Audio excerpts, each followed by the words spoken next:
చేస్తున్నావు? ఇగో తెలంగాణ బగార్ రైస్కు ఇగో ఏంటంటే ఇది దాల్చా ఇట్లా పెట్టుకుంటాం. కమ్మతనానికి మటన్ దాల్చా, మటన్ దాల్చా మటన్ ఫ్యాట్ తోటి ఇట్లా బోన్ తోటి బోన్లు కూడా పెద్ద పెద్ద వేసుకొని ఇట్లా ఈ రకంగా ఇట్లా పోసుకొని తింటే ఓ లెవెల్ ఉంటుంది. ఇది ఎంత బలమో. ఇది తొగరపప్పు అంటారు, కందిపప్పు అంటారు, కొన్ని జాలలో కొన్ని రకాలు అంటారు.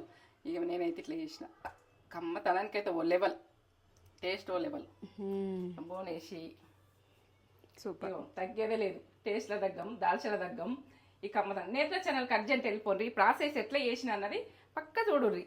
ఎందుకంటే ఇక లైక్ అయితే ఇయ్యండి, కామెంట్ పెట్టుర్రి. కమ్మతనానికి సూపర్. ఇక పోసుకొని తింటే ఓ లెవెల్ ఉంటుంది. తెలంగాణ దాల్చా ఓ లెవెల్ ఉంటుంది. ఇది కమ్మతనానికి బలం, మళ్ళా చాలా బలం. ఏంటంటే కందిపప్పుతో చేసిన కదా, హెల్దీ. బోన్ తోటి టేస్ట్ ఓ లెవెల్. మటన్ కూడా